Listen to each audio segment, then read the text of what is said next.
Pour mieux vous expliquer la nature des liaisons qui existent entre les différentes pièces du mécanisme de notre bras, donc on a réalisé une coupe, comme vous voyez là.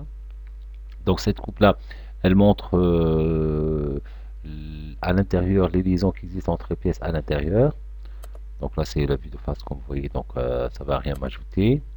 Voilà, donc là, on peut voir là la liaison entre l'axe sortie, c'est la pièce axe 2, donc avec le support, la pièce fixe.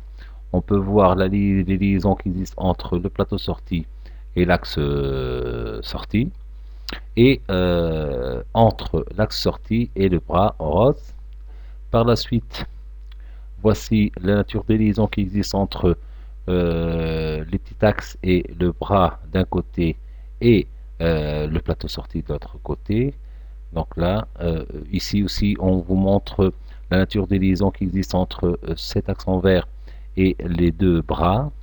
Donc là, vous avez une coaxialité. Et là, nous avons une coïncidence. Bien évidemment, entre les deux bras, il y a une coïncidence et évidemment une coaxialité là.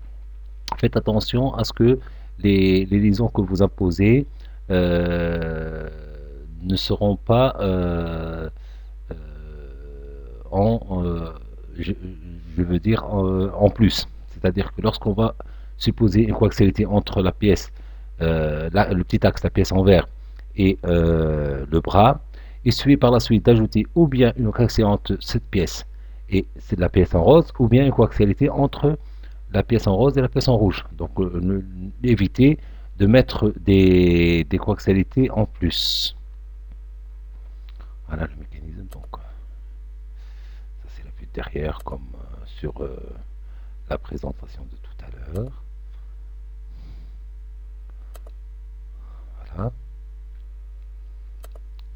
Et voilà la vue isométrique.